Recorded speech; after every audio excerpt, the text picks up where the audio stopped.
Salut les frères, comment ça va? J'espère que vous allez tous bien. Aujourd'hui on se retrouve pour l'avant-match Barça Real Oviedo à domicile en Liga. On est directement parti les frères.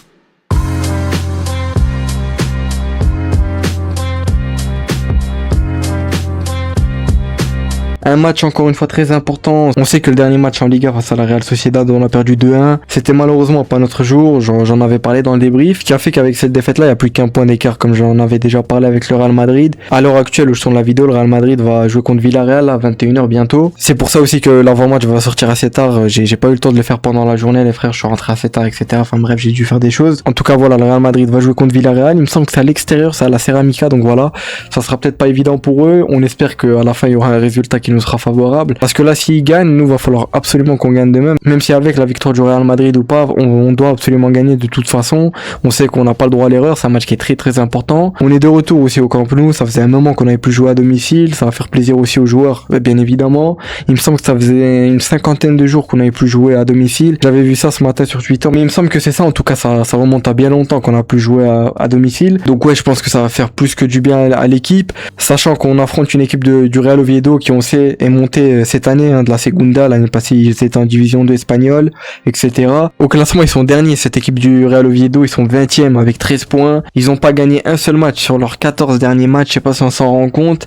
Je suis allé voir leur dernière victoire, elle remonte à quand? Elle remonte au 30 septembre face à Valence, ils avaient gagné 2-1. Leur dernière victoire qui remonte quand même à septembre, faut s'en rendre compte, le 30 septembre, ça fait très longtemps. Après ils ont pas fait que perdre, ils ont fait pas mal de matchs nuls, énormément même. Ils ont fait aussi pas mal de défaites. Sur leurs 5 derniers matchs, c'est 2 défaites et 3 matchs nuls. Récemment, ils ont fait une défaite face à Osasuna 3-2. Avant la défaite face à Osasuna récemment, ils ont enchaîné 3 matchs nuls face au Real Betis, Alaves et El Celta Vigo. Ils ont perdu aussi face à Séville 4-0. Donc, cette équipe d'Oviedo qui est plus que dans le mal, on va pas se le cacher, ils sont 20e avec 13 points. Ça va être très compliqué pour eux de jouer le maintien, je pense. Parce qu'à l'heure actuelle, ils ont que 13 points. Devant eux, il y a Levante avec 17 points. Au-dessus, t'as Alaves avec 19 points. Levante et Alaves, ils peuvent encore s'en sortir. Voilà, il y a moyen de s'en sortir, mais le Real Oviedo, je sais pas ce qu'ils vont réussir à s'en sortir.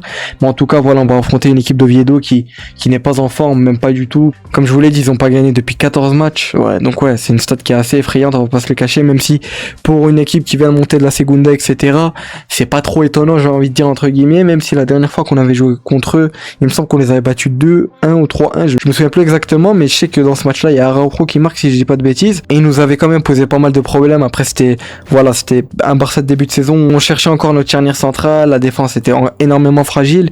Bien évidemment, je dis pas que maintenant ça s'est amélioré, loin de là. Il y a eu quand même des petites améliorations, mais voilà, ça reste encore une défense qui est assez fragile, on va pas se le cacher. J'en parlais dans le débrief de Prague. En tout cas, voilà, c'est une équipe d'Oviedo qui est dans le mal. Après, bien évidemment, faut quand même faire attention. Ils ont quand même des qualités. Je me souviens de la dernière fois qu'on avait joué contre eux.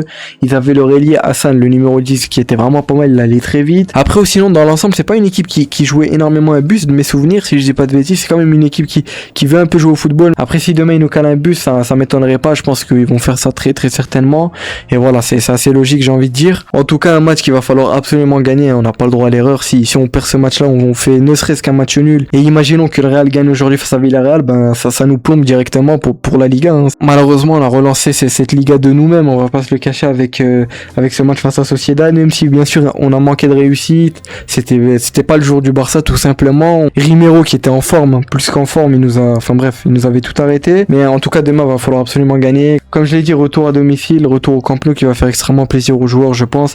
Même pour nous supporters, ça va nous faire plaisir. Va falloir aussi prévoir pas mal de rotations, je pense. Après, on n'a pas trop de choix au niveau de la rotation, on va pas se le cacher. Déjà avec cette absence de Pedri, voilà, je vous l'apprends pas, il est blessé, on en avait parlé dans le débrief face à Prague. On sait qu'on a l'absence aussi de Ferran qui serait absent une semaine. Il devrait être de retour face à Copenhague ou alors la semaine prochaine. J'ai oublié contre qui on joue ce week-end, mais en tout cas en Liga, il sera de retour peut-être. À voir, en tout cas, c'est maximum 10 jours qu'il avait, Ferran Torres, une semaine, quelque chose comme ça. Gavi qui, voilà, Flick aussi, on a parlé en conférence de presse, son retour arrive très prochainement. Ça parlerait d'un retour début février, fin février, on sait pas trop encore, on est un peu dans le flou. Certains disaient même qu'il ferait son retour au début mars, même si ça m'étonnerait sincèrement. En tout cas, Flick, il a dit que voilà, faut pas précipiter les choses. Il a dit que Gavi c'est un joueur avec d'énormes qualités, etc. Il a une longue carrière devant lui et qu'il faut vraiment pas précipiter son retour, parce qu'on sait que voilà, malheureusement, il a eu cette blessure qui est vraiment une blessure qui est très grave. avec qui faut bien récupérer, ne surtout pas précipiter le retour. Et il faut surtout pas accélérer le processus pour qu'il retourne au plus vite. Faut vraiment prendre le temps, etc. Je pense que c'est ce que fait le staff, etc. Ce qui est assez logique. Mais en tout cas, ouais, lui qui, de son côté, s'entraîne seul et progresse pas mal, Flick en a parlé. Ça lui a notamment posé des questions par rapport à Araujo. Ça lui a dit est-ce que demain il sera titulaire, etc. Il a dit que pour l'instant il sait pas. Flick a dit nous devons gérer son temps de jeu avec soin. Il a été très performant jusqu'à présent. C'est un bon point de départ, mais on verra bien, on décidera demain, comme je vous l'ai dit. Voilà, il a un peu laissé ça dans le flou, même si on va en parler après, dans la compo d'Araujo, etc. On sait aussi qu'en ce moment, ça parle énormément des élections qui vont avoir lieu pour élire le nouveau président du Barça, même si on sait que le concurrent numéro 1 reste Laporta, qui lui aussi on pourra voter pour lui, bien évidemment. On sait que le concurrent numéro 1 de Laporta, c'est Victor Font, il me semble que c'est comme ça qu'on dit. Lui qui, voilà, nous vend pas mal de rêves, on sait qu'il fait pas mal de campagnes, etc. Il me semble que même Xavi était présent à l'une de ses campagnes. En fin 2025, il avait fait une cérémonie, un truc comme ça, et on avait pu voir Xavi. Certains ont notamment déduit que Xavi et Laporta n'étaient plus en bons termes, ce qui, je pense, est peut-être le cas, sincèrement, je sais pas. On sait que, voilà, ça s'était pas très bien passé la fin de Xavi avec Laporta quand il avait fait ses déclarations, enfin bref. En tout cas, voilà, Flick, ça lui a demandé ce qu'il va voter pour les élections. Il a dit, je pense que oui, mais c'est un secret. Si j'avais la possibilité de voter, je voterais sans hésiter. Ensuite, ça lui a posé des questions par rapport à Oviedo, etc. Il a dit, nous jouons à domicile, nous voulons gagner, tout dépend de nous. Lors des derniers matchs, l'adversaire a toujours marqué le premier but et nous voulons éviter cela. En tout cas, voilà, comme il l'a très bien dit, généralement, l'équipe est motivée, etc. comme d'habitude. Voilà, ça change pas d'habitude. Mais en tout cas, l'équipe est motivée, etc. On est à domicile, ça va faire plaisir aux joueurs, comme j'ai dit, je le répète. Et en tout cas, c'est un match qu'il va falloir absolument gagner.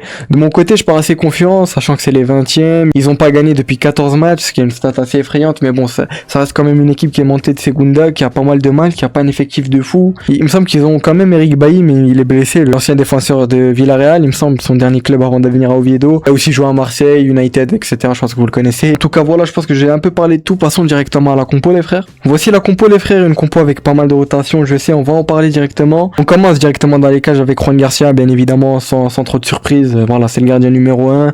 Il est sur un très très bon niveau. Ensuite, au niveau de la défense, il y a quand même un changement qui est radical, on va pas se le cacher, entre guillemets. Pour ma part, je partirais avec cette défense-là. C'est une défense que, après le match face à Prague, j'y réfléchissais, je me suis dit, en vrai, faudrait tenter cette défense-là. Et pour moi, en vrai, si Flick tente ça, même si ça m'étonnerait, je pense pas qu'il va aligner cette défense.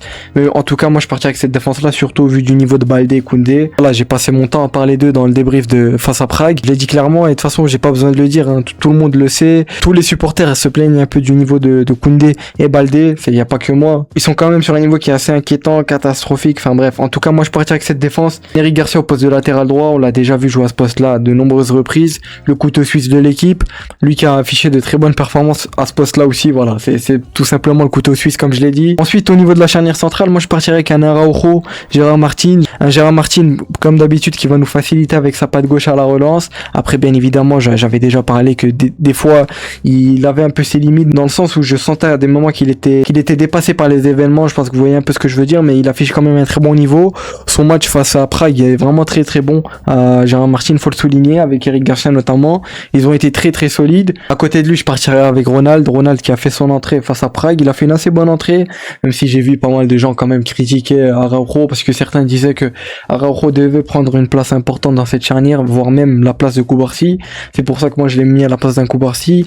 Cubarsí, je le mettrai au repos, je le ferai rentrer par la suite pendant le match. Je le laisserai pas totalement au repos, je le ferai rentrer bien évidemment, mais je pense qu'il a peut-être besoin de repos aussi, Cubarsí, parce qu'on va pas se le cacher que lui aussi est sur un niveau qui est, j'ai pas envie de dire inquiétant, j'ai envie aussi quand même de dire inquiétant, mais dans le sens où tu sens que voilà, tu peux pas trop lui en vouloir, parce que ça peut pas être, tu peux pas compter sur lui pour qu'il tienne une défense centrale, et c'est normal, c'est totalement normal. Il a que 19 ans, il te faut à côté un joueur d'expérience. Pour moi, Ronald peut être ce joueur-là. Après, à voir est-ce qu'il est prêt à 100% mentalement, etc., et son niveau notamment. Et au poste de latéral gauche, pas de Baldé, un Cancelo, pour moi c'est évident. Déjà que s'il aurait été disponible face à Prague, qu'il aurait été enregistré, mais voilà, c'était pas possible, il aurait dû rejoindre le club en début de saison. Enfin bref, on en avait parlé dans l'avant-match face à Prague.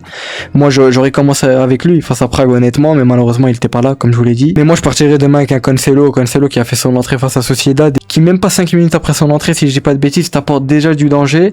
Son centre qui vient sur Yamal, qui Yamal ensuite te centre sur Rashford et te met la tête, il vient de lui, même si son centre n'était peut-être pas de base sur Yamal, mais ça vient quand même de lui, cette dangerosité. Et pour moi, demain, faudrait qu'il commence Cancelo. Pour moi, cette défense-là, je pense que c'est la meilleure défense qu'on peut aligner, avec le niveau surtout affiché de nos défenseurs. Malheureusement, on n'a pas 18 milliards d'options. Je pense que Flick devrait tester ça, on verra bien demain ce qu'il va faire. Ensuite, au niveau du milieu, pas trop de surprise honnêtement. Retour de Casado dans ce double pivot. pivot, même s'il y a de très fortes chances qu'on ait un 4-3-3 point de basse. J'imagine qu'il y a un monde qu'on puisse avoir un truc dans ce style-là, ou alors qu'on ait juste un double pivot comme d'habitude avec un Fermin en 10. En tout cas, voilà, pour moi, Casado, c'est évident, demain sera titulaire. Je pense pas que Flick mettra un Bernal à la place d'un Casado. Pour moi, c'est un Casado qu'il faut mettre titulaire. On sait que cette année, il a beaucoup moins de temps de jeu. On sait qu'il a pas le même niveau que l'année passée aussi. Il a un très bon niveau, surtout en début de saison qu'il nous avait affiché. Et même toute la saison, honnêtement, il était sur un très bon niveau, Casado. Là, je pense que c'est l'occasion parfaite pour lui de réintégrer ce 11 pendant l'absence de Pedri. On sait qu'il est absent pendant un mois, Pedri. Ce qui va lui faire manquer 6 matchs, si je dis pas de bêtises, des matchs qui sur le papier ne sont pas contre des grosses équipes mais qui peuvent vite devenir des matchs pièges. En tout cas pour moi, ça serait Casado qui prendrait cette place-là à la place de Pedri tout simplement. Après bien évidemment, à tout moment on pourrait avoir un De Jong en point de basse et avoir un Dani Olmo et un Fermin en 8-10, voilà, qui joue dans les demi-espaces, qui alternent entre eux. Après pour ma part, je partirais quand même avec ça, mais ça m'étonnerait pas l'alternative que je vous ai dit avec un Dani Olmo et un Fermin en 8-10 qui joue dans les demi-espaces, etc. Et avec un De Jong vraiment en point de basse. En tout cas moi je partirais avec ça, voilà, Fermin en 10 sans trop de surprise, De Jong pareil honnêtement, Fermin qui est vraiment sur un très bon niveau, De Jong pareil honnêtement, il a vraiment fait un très bon match face à Prague. Et ensuite pour finir au niveau de l'attaque sans trop de surprise honnêtement, Rafinha au poste d'ailier gauche, pour moi c'est évident. Après à tout moment on pourrait avoir un Rashford titulaire histoire de faire reposer au moins une mi-temps Rafinha et le faire entrer par la suite, ça m'étonnerait pas, mais en tout cas je partirais quand même avec un Rafinha. Ça permettrait à Cancelo de faire ses montées, Rafinha qui rentrerait plus axial. On sait que Cancelo aime énormément monter, on sait qu'il est très technique, etc. Donc il peut vraiment énormément nous apporter offensivement parlant, et on sait que c'est son point fort, hein. On sait que défensivement c'est pas le meilleur, loin de là. En tout cas moi je partirais avec Rafinha à ce poste d'ailier gauche. Ensuite au poste de numéro 9 sans trop de surprise, Robert Lewandowski. Voilà, on sait que Ferran est absent, on n'a pas trop d'alternatives. La seule alternative qui pourrait être possible, et à voir est-ce que Flick pourrait la tester, ce serait de mettre un Olmo faux 9, ce qui ferait qu'on pourrait jouer avec ce double pivot, un Fermin en 10 et un Olmo en faux 9, même si ça m'étonnerait qu'on voit demain un Olmo en faux 9. Après à tout moment Flick nous sort une compo qui va nous faire kiffer. J'espère qu'il va nous mettre peut-être un Olmo en faux 9, ça serait plaisant à voir honnêtement. Après faut pas oublier aussi l'importance du match, mais je pense qu'un Olmo en faux 9, si c'est comme l'année passée où il a joué à ce poste là 2-3 matchs, ça peut vraiment faire des dégâts. Ensuite pour finir au poste d'ailier droit sans trop de surprise, Lamine Yamal, le retour entre guillemets, vous m'avez compris, lui qui était suspendu face à Prague. C'est vrai que j'en ai pas parlé dans le débrief, mais son absence qui s'est pas mal ressentie, on va pas se le cacher. On sentait quand même qu'il manquait ces touches de danger de ce côté droit surtout. Rooney qui voilà n'a pas vraiment fait un bon match, on va pas se le cacher. Après voilà, les conditions n'étaient pas idéales pour tout le monde, hein.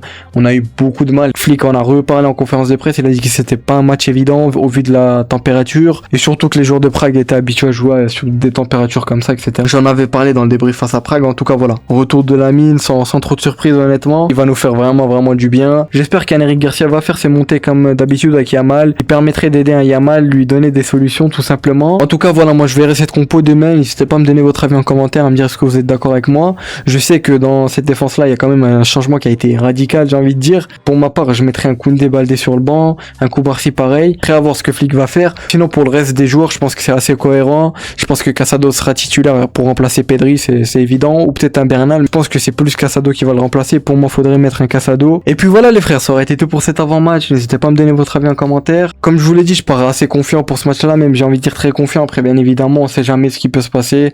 À tout moment le match il tourne au match piège, même si ça m'étonnerait, mais voilà, faut quand même partir confiant, mais pas trop, ou sinon après à tout moment tu te manges une claque. Enfin bref, vous m'avez compris. Je le répète depuis le début, c'est un match qui est très important. Faut absolument gagner le match et prendre les 3 points. Et puis voilà les frères, d'ici là portez-vous bien, prenez soin de vous. On se retrouve demain directement après le match pour le débrief, parce que le match se joue à 16h15 aussi pour info, pour ceux qui savaient pas.